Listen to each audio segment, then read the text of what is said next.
It's the Real News Network. I'm Sharmini Pires coming to you from Baltimore. A new report in the New York Times reveals that Mexican government probably used software to bait human rights lawyers and journalists with texts on their phone in order to surveil them.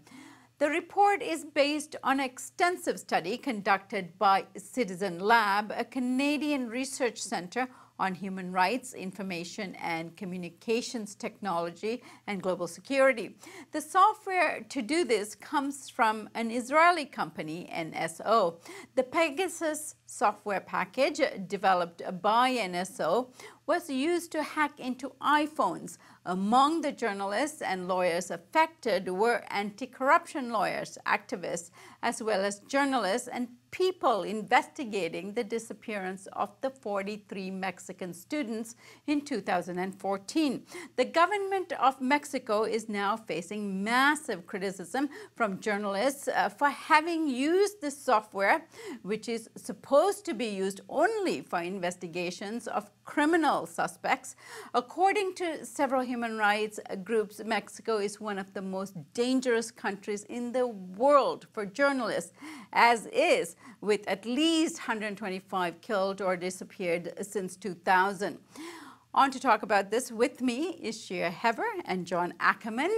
John Ackerman is a professor at the National Autonomous University of Mexico. He's also editor-in-chief of the Mexican Law Review and a columnist with both La Jornada newspaper and Proceso magazine. Thanks for joining us, John. Thank you, Sharmina. Pleasure as always. And Shia Hever is a Real News Network correspondent covering the Middle East and more, stationed in Heidelberg, Germany. Thanks for joining us, Shia. Thanks for having me, Sharmini. So, John, let me start with you. Carlos Loret de Mola, a news anchor with Televisa, is one of the alleged targets of the surveillance software. He claimed that the Mexican government is on the defensive. Explain why the administration of President Enrique Peña Nieto is so threatened by human rights lawyers and activists, journalists, investigations, and why are they spying on them? Well, this goes back lots of years. Unfortunately, this is not new news. Enrique Peña Nieto, when he was candidate for the presidency in 2012, hired a Colombian hacker to hack into the computers and the communication systems of his adversary, López Obrador, and his entire team. Previously, Felipe Calderón, president, was purchased very expensive programs from, for instance, Italy, from the United States itself. The United States has been very supportive of the increasing of the intelligence capacity of the Mexican state. But this has been used for a long time to spy on journalists, activists, and this new story in the New York Times is very important because puts the things much more clearly for the international audience. I myself, as a journalist, I'm absolutely sure that my phone is hacked. We're used to this. What we have here is a transition from the already authoritarian Mexican political system to what we could call a totalitarian system. Apparently, it's not enough for them to just beat up kids during the marches, censor the media, steal elections. There was a fraud recently, just in June 4th, in the state of Mexico, the most important state in Mexico. But they also want to get into the private lives. They want total control over the system. So this is very worrisome. Enrique Peña Nieto, his approval ratings are the lowest they've been for any Mexican president in recent history. They're down to 15, 18%. So he's desperate and he's trying to control the country however he can. And this is a dangerous scenario, of course. And John, how did Mexico become among the countries in the world that is dangerous for journalists? Well, we have an impunity rate which is perhaps #1 in the world. Only 1 out of every 100 crimes are ever punished in Mexico. Part of this is, of course, because the citizens don't trust, as they're not trustworthy, these attorney generals and then the people who are supposed to investigate the crimes. So only 9% of the crimes are even reported to the authorities. And out of those, only 1 in 10 approximately ever reach conviction. And so So violence is out of control, and we get, of course, the drug money from the United States, the weapons from the United States, a collapse of democracy in Mexico. So we have a very dangerous situation, which is creating lots of violence and a government which it's very hard to tell on what side they're on. You know, are they on the side of the people or of the narcos? And this kind of spying activities makes us think that the Mexican government is not defending civil society, but actually participating in the attack on civil society. Now, Shia, seeking the technology to surveil on dissenters or even to silence them, why would the Mexican government seek out an Israeli company in particular? Is it just that this Israeli company, NSO Group, happened to have the best product for the Mexican government, or is there anything else motivating this factor? Israel and Mexico were having military relations for many years. In fact, large arms companies were sometimes reluctant to sell weapons to the Mexican government directly if those weapons were at risk of being used against civilians.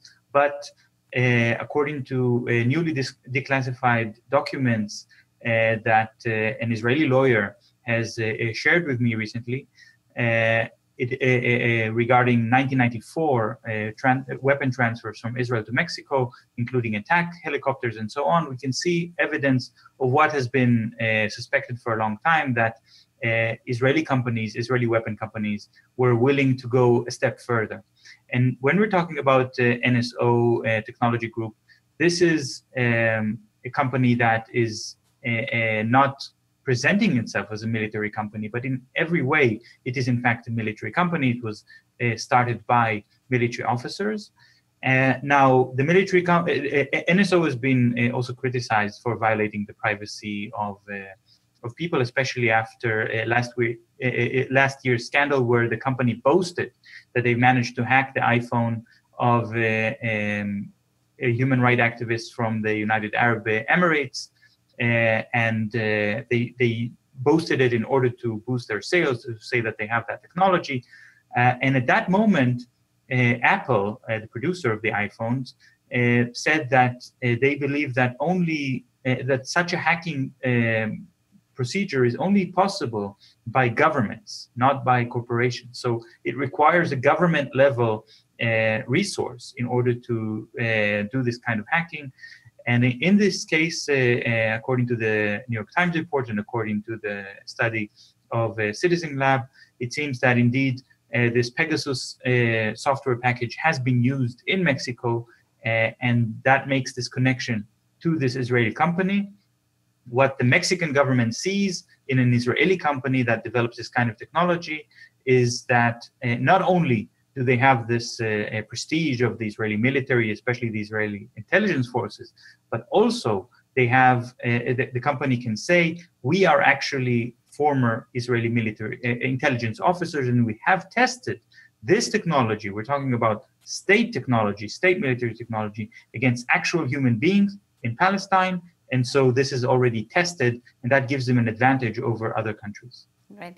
And Shira, how does this technology work? I understand you looked into the Citizen Lab report more specifically, but how do they use it to trap journalists and lawyers and others?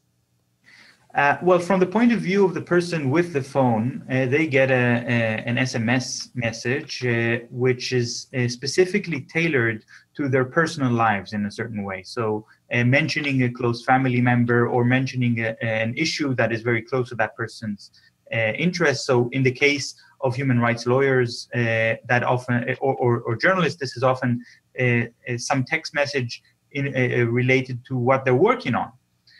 But the text message appears to be incomplete, and there is a link at the end of it for further reading. So the person would be baited into following the link, then they get to some kind of broken page or something, and at that moment their phone has been hacked and their private information has reached the government.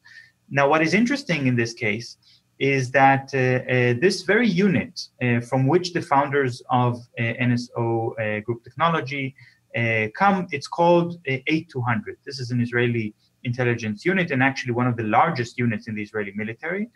And in 2014, 43 officers of that unit refused to continue to serve in that unit, and they published a protest letter. I should say the number 43, by complete coincidence, is also the number of disappeared students in Mexico, but there is no connection.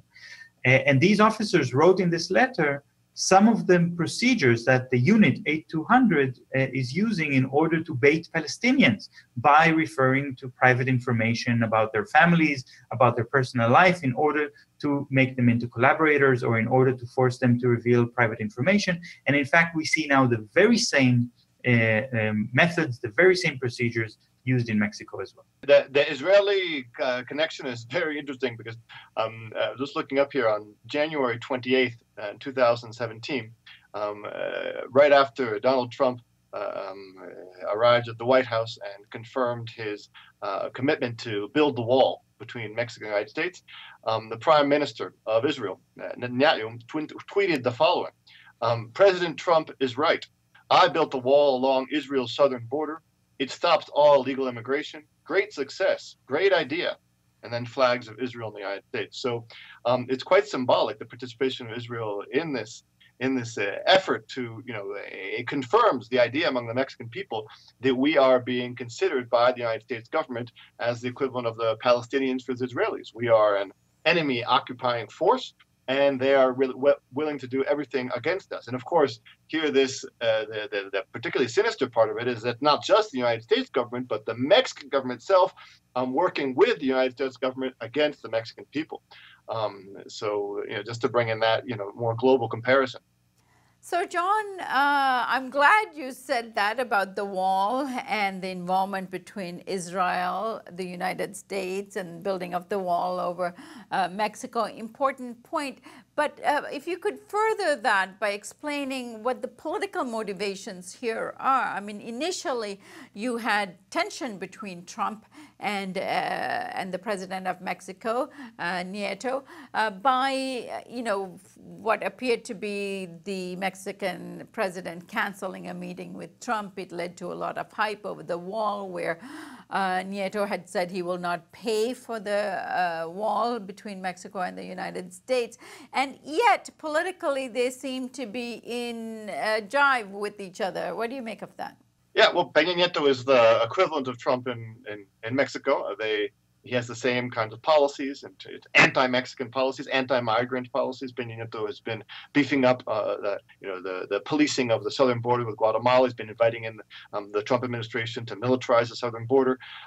He has been advancing with the privatization of resources to hand them over to the United States. He's a vassal. Mexico is a vassal state under his leadership.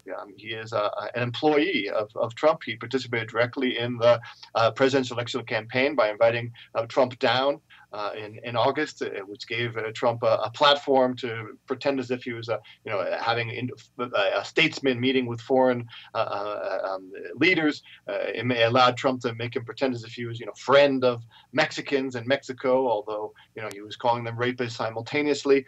It's not correct, actually, that Peña Nieto canceled the meeting they had scheduled with Trump. It was Trump that canceled it. He said that he was only going to meet with Peña Nieto if Peña Nieto accepted to pay for the wall.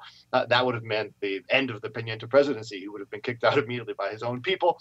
So he stepped back, but it wasn't actually a dignified position on the part of Peña Nieto. It was just he wasn't willing to be caught in such an overt way by Trump. And so we have an alliance between the Mexican government and the Trump administration against the Mexican people. That's what's so sad and desperate and sinister about what we're living today in Mexico, that we have nobody that protects us, only civil society. And look, we're being massacred and spied on systematically in Mexico. Mexico is by far the country in Latin America which most violates human rights. We have more political prisoners than anybody else in the entire region, more censorship, more violation of human rights. So that's why it's so important for there to be international attention. This New York Times article and this story that we're doing with you guys is very, very important. Share this company, NSO Group Technologies, which sells the Pegasus software package with the ability to hack into phones. What can you tell us about them, and how is this kind of hacking different from, say, the ads we get after we had a conversation or we email something and they pick up some of the word, language, or somebody's name in it? Yeah, so the NSO Group Technologies was a rather small and anonymous company until they made a deal with the FBI. And if you remember, back in February 2016, last year, the FBI and Apple went head to head over the FBI demand that Apple will give them access to a backdoor that will allow them to hack into the phone in order to get information out of a phone for their investigation. Apple refused to do so. After a while, the FBI said, we don't need it actually anymore from you. We don't need your help anymore because we can use this hack.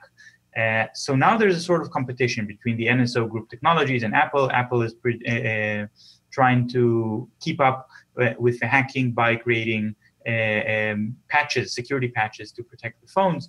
But I think the main issue here is, how is this company even allowed to continue to operate like this? And the reason that the company is still legal, even though what they're doing could certainly be considered developing a tool for a very invasive violation of people's privacy, is that the company continues to insist that they have the permission of the Israeli Ministry of Defense to sell their technology, as long as they only sell it to governments and they only sell it for the purpose of counterterrorism. So so first of all, in this case, we're talking about the Mexico government. We don't have authorization from the Mexico government that they have purchased specifically the Pegasus system, but we have from the NSO Group the confirmation that their first customer is the government of Mexico. So that kind of makes a very strong case that indeed this is the technology that is being used.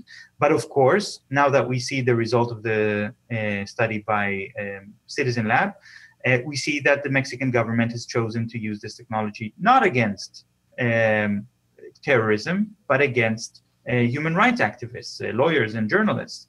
And so now we would expect a kind of accountability process where, in fact, we would expect NSO Group to be accountable for selling their technology, not for the purpose that they promise as it is advertised.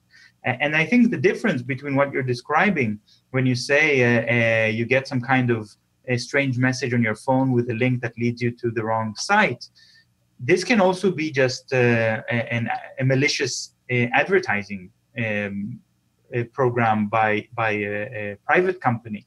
The problem is when governments use intelligence capabilities and resources and gather information on people that allows in that message already private information about you. So when you get this message in your phone, it already talks about something that's very close to you. And in the case of one of the human rights journalists that have been targeted by the Mexican government, for example, her son was mentioned in the message, and they were trying to scare her by saying that they know private information about him.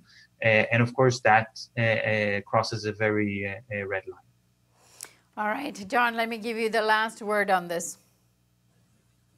Well, this is a very serious situation.